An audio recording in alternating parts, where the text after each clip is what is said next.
2. Gold State without their star, Steph Curry. Now late first, T-Wolves up 13. Anthony Edwards knocking down the triple. T-Wolves up 16. Edwards' first bucket in the first half of this series. Mid-second, Edwards drives, gets his layup swatted, and he's in some pain. Trayce Jackson-Davis landed on his ankle, the same ankle he injured in the Lakers series. Edwards headed to the tunnel for the remainder of the first half, but he did come back out for the second half. In the second half, Julius Randle to Jaden McDaniels, wide open. T-Wolves up 15. Randle, one of his 11 dimes, and then mid-fourth, Edwards catch and shoot 3. Despite getting banged up, Edwards finished the game 20 points, 9 rebounds, 5 assists, and also had 3 steals. The T-Wolves 6-1 now, all-time in home game 2s.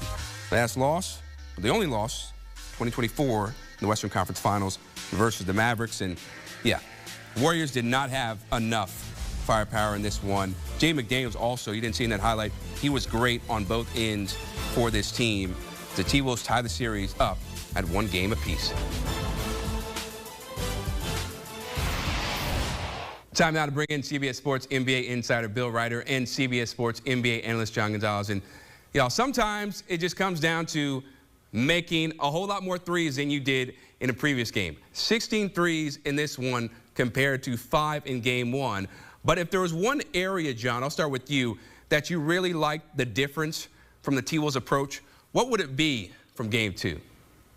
Well, yeah, I mean, making some shots is a good place to start, right? I mean, they couldn't have been worse in game 1 where they didn't have any threes in the first half of game 1. You have to go back 7 years to find a game like that for the Wolves. And then tonight, they all shot the ball well. I mean, 50% from the floor, 43% from 3. That bench unit, the 3-man bench unit that they run regularly, Nas, Nickeil Alexander-Walker, and Dante DiVincenzo combined for 10 threes. And then outside of the shooting, I think they're just happy to get past that scare with Ant, right? I mean, for Ant to go down, first series against LeBron fell on him. LeBron's obviously a massive human being, and there was a big scare on his ankle then. And then tonight it was Trayce Jackson-Davis who landed on him, and everybody held their breath, and he went back into the locker room, and he was questionable, and then all of a sudden he comes out like Superman in the second half, and he looks really good. I mean, he didn't look limited to me at all, and he played 34 minutes. So if you're Chris Finch and the Wolves, you feel great about that, and you feel great about evening up the series. Yeah, John, for me, it's all about Anthony Edwards. First and foremost, the fact that he's healthy, because I think all of us, even Steph Curry, we saw that shot, sort of held our breath when he went to the locker room. It felt like, oh, we're going to lose another superstar and have a series where if neither of these guys are healthy, we're not even sure who's winning, but whoever advances has no chance unless that guy comes back against the Thunder. And it's nice to see that not just go away, but to have Ant come out, gut it out, play on that, wobbly ankle, and looks like he can continue. And also, he didn't take a lot of shots, guys. I think he took 13 shots and hit 6 of them. I think he was 2 for 4 from the three-point line. So if I'm Chris Finch, I want Anthony Edwards to be a lot more aggressive and to take a lot more shots going forward. But he hit a couple of those threes late. He started to hit some shots. He got some offense going. So you want him healthy. You also just want him confident. This is one of the most prolific. He was the most prolific three-point shooter in the NBA this past season, in the regular season. He's a catalyst for their offense. And even though they're here, he hasn't been great offensively for a pretty good run of games. So I think it's also just important as a change, and hopefully a change going forward for Minnesota, that Anthony Edwards a little bit at the end started to look like Anthony Edwards. Yeah, one of the things that struck me, about his play, even in the game 1, right, was his inability to finish, right, at the cup. We've seen him do it time after time, and in both games, he just hasn't been able to finish. He's complaining about fouls. Some of them are touch fouls, and as dominant, as strong as Anthony Edwards is, you got to cut that out. I know you're probably getting fouled sometimes, but other times you just got to play through it. Going forward, I know you guys touched on it, but are you concerned at all about his production and maybe that ankle holding him back, John? Because for some of that second half, I felt like he was just waiting in the corner. He was facilitating, not trying to do too much, maybe perhaps because of that ankle. Yeah, maybe a little bit. I mean, I still thought that he looked pretty good movement-wise. And in game 1, his shot wasn't falling. Nobody was shooting the ball well. But Bill and I talked about this on the pod. What I did like about it was that he changed his approach, Chris. And we have seen, in other series, for example, the Celtics, Jason Tatum, superstars just settling for their jump shot. That was part of the game plan. But sometimes you have to adjust, right? Your shot isn't falling. Get to the rim, especially when you're so much bigger, quicker, and stronger and more athletic than the opposition, the defender that's on you. And I thought did that in game one, and tonight, at least he tried to do that a little bit. Maybe he was a little bit slowed, but to my eye, it looked like he was okay. So I just thought it was encouraging, one, that he was out there, and two, that he was even trying to drive. When the shot isn't falling, that's a positive for me. Yeah, I mean, I'm always a little more negative than John, so I will lean in a little bit to the worried Chris.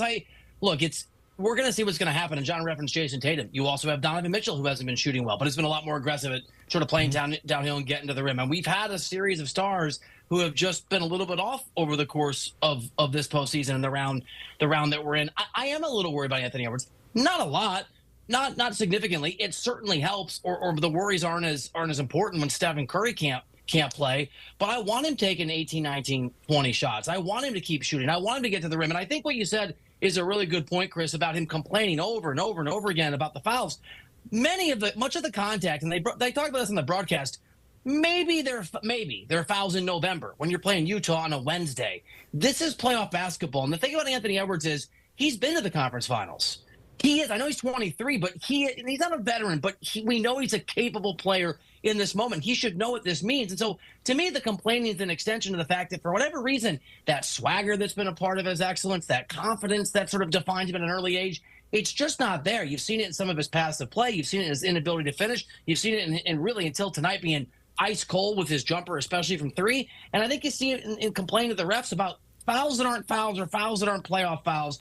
He'll probably figure it out, but he's just not right yet. And I think that's a fact so far in this series. Yeah, he's not right yet, and yet, you still know there's going to be more production out of him just based on the history and how we've seen Ant respond in games where they really need him. Now, when it comes to Steph Curry, right, we aren't going to know anything about his availability until next week, where the Warriors could theoretically be down 3-1. On this night, I felt like Jimmy Butler need to be more aggressive. He was efficient, but just felt like he wasn't, that Heat Jimmy Butler that we've seen. What did you see from the Warriors Thursday night without him, John? And what adjustments should they make for Game 3 going forward?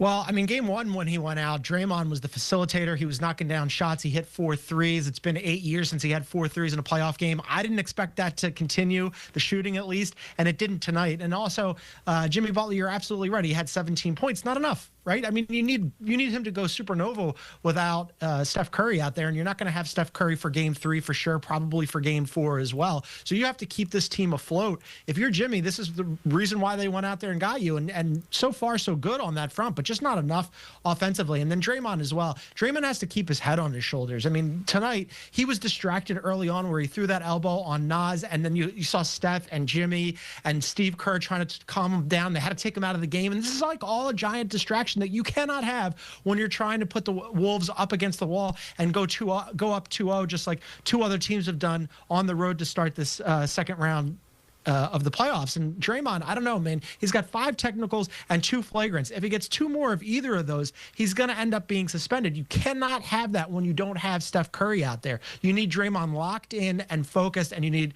full Jimmy Butler as well. So those 2 guys really got to step it up in game 3. John, you're not wrong about Draymond Green, but my time in Dubuque, Iowa, listening to Cat FM radio with Dr. Laura taught me people don't change. That's the only thing that she ever said that stuck with me. So you're right. That's who Draymond is. Chris, I'm with you. The bigger issue to me is Dr. Laura. She is an issue, but that's a whole other conversation. The biggest issue is Jimmy Butler. You gotta. He's got. I mean, and you already said it. He has